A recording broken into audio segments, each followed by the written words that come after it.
It's so amazing because I was so excited about the win and the hard work that Alan and his guys have been putting into our speedway program, or whatever we call these types of racetracks, intermediates, because we struggled on them.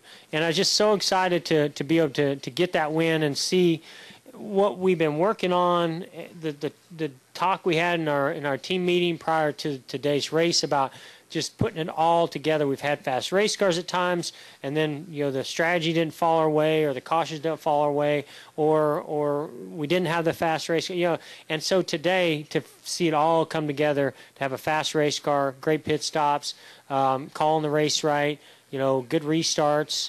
Those types of things. I was so caught up in that I was just so excited, and plus having my family here to celebrate it with. I didn't even think about '84 until they reminded me when I went to do the trackside, or what? Sorry, the Speed Channel Victory Lane show, and I was like, oh yeah, man, that's unbelievable. I mean, I really can't even express in words what it means, to tie Darrell Waltrip and Bobby Allison at 84 wins, because I just never thought it would ever happen, for me, or really when I got into sport, to see anybody win that many races. It's pretty amazing. Alan, talk a little bit about your part in today's win, the strategy coming into Pocono with the rule changes, as well as being part of this memorable win for Jeff. Yeah, I mean, it's a really great accomplishment for our team, and winning at Pocono is a really tough track to win at. There's a lot of difficult challenges that you've got to face, and I think, as Jeff said, the most rewarding thing about all this is it's just a really, really complete day from our race team, and we've worked really hard to get to this point. And in all phases, the car was fast on the track. Jeff did a great job. The guys were great on pit road. The strategy was good. The engine was good.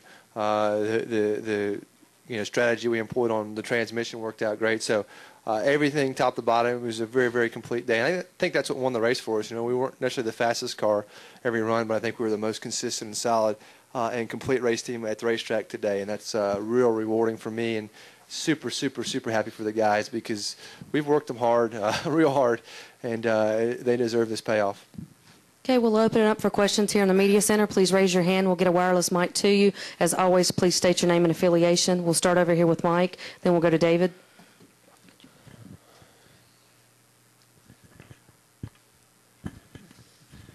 Mike Embry, Speed.com. Jeff, I know you don't want to say you're virtually in the chase now, but with 2 wins, you have to feel like you're more in the in crowd than the out crowd, right?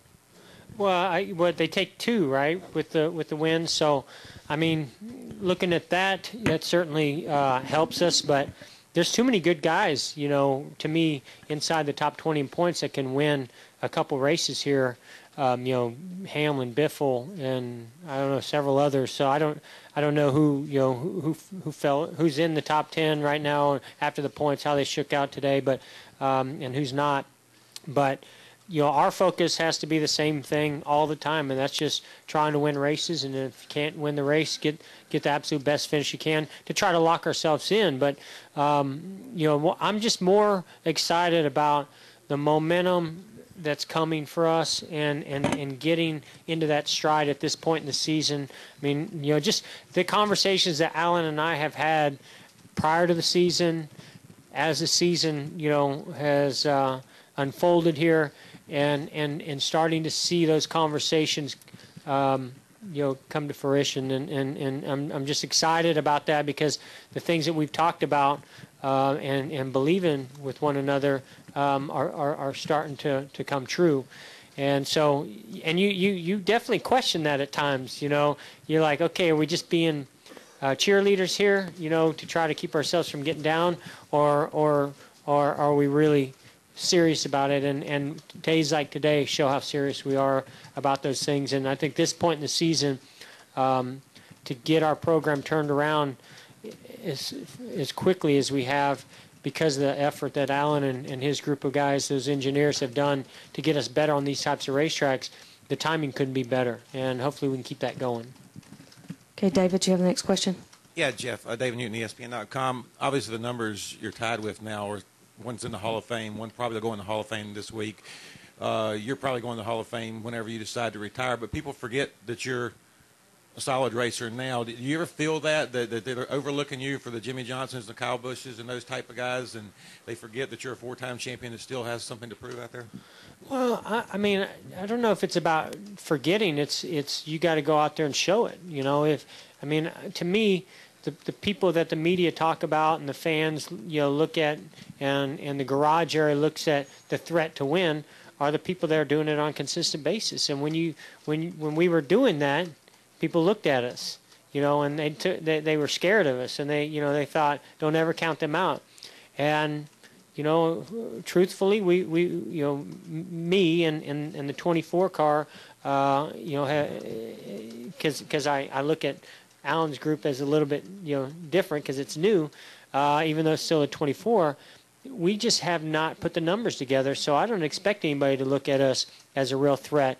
But I think that this year, I think the thing that was probably the most disappointing to me was we came in the season talking about stuff we were going to do. We went to Phoenix and we did it, and we're like, oh yeah, we're going to get them.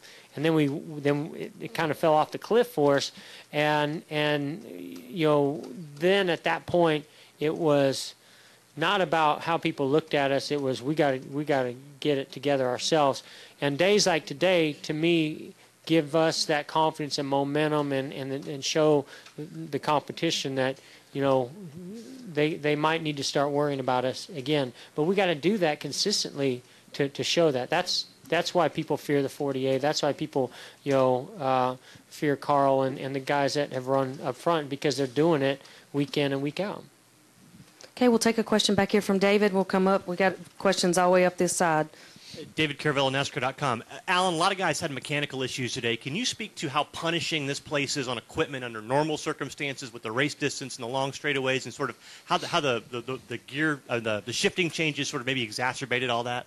Yeah, this track's very unique, obviously, because of the size and the corners, and not only do you really focus on straight line speed because the straightaways are so long, but then you've got to really brake hard for turn one. You've got to shift. You've got to accelerate really hard. There's a lot of things. A track this size usually is a speedway plate race, where you don't ever brake until you come to pit road, and you don't ever accelerate. And this has got so many attributes about it that make it so difficult. You've got to try to maintain good braking ability, but you can't open up a ton of brake tuck because you can't give up the drag. You've got to have the right transmission package. You've got to have a car that drives well. You've got to have a car that's got a good motor and good straightaway speed. And then on top of that, you got to take care of it. And any one of those components, the brakes, the engine, the transmission, the driver can find a little lap time in those and abuse them. And the driver's got to be able to put everything together and take care of his stuff. And Jeff's obviously extremely good at that, and is really good on equipment. So we were a little nervous. We didn't know going back. Shifting, we haven't done that in a while consistently, and the different gear ratios, and we're all trying to win in this sport. You have to have everything right on the edge, and we have everything right on the edge. And when you have that, it's not just like, we're going to go run 200 laps of Pocono. You definitely are concerned. Okay, we'll go ahead and take a question here, then we'll come up to Gary. Go ahead. Keith Grawler from the Morning Call and Tribune newspapers. Jeff, could you just put this in perspective at this phase of your life, 2 months shy of your 40th birthday, this phase of your career, where this win kind of ranks? Because you've been down. The first 75 wins of your career came pretty easy, but it's been a struggle, not only this season, last couple of years. How about, put this in perspective, what this victory today means for you? Yeah, I'll put it in perspective of the great Mark Martin. These days you just never know when it's going to be your last win and when that next one's coming. I guess it's because we haven't won as much recently that you definitely take that into account, and you appreciate those wins a whole lot more when they come. Today was a special day to have Ella and Ingrid here. Ingrid was at Phoenix, but Ella wasn't. I would have liked to have Leo too, but he's probably not old enough to understand anyway. So, but Ella is, and when I leave to go off to the race weekend, or I get in the car before the race, she's like, "Go win the race, Papa," or "Good luck," or whatever. So she's starting to understand it. So, being a parent, I appreciate it more, and it means more to experience things like this with them. I've never been one to really focus on age. I when I was real young in the sport, I said, I'm not going to focus on being the young guy and let that hold us back. And now that I'm the old guy, I don't want that to hold me back either. But that's what I'm so appreciative of, is the confidence that Alan has in me. And the things that we talk about as a group, trying to get better, trying to improve our race cars, our program. And sometimes I know that can be frustrating, because as I've gotten older, I feel like I've gotten smarter in some ways about driving the car, but also I'm a little bit more conservative. And, I feel like I still have a lot to offer in the car. And I think that the things that I do have, some are better than when I was younger and more aggressive, and some are weaker. But I feel like I've got a pretty good balance, even though I'm 40.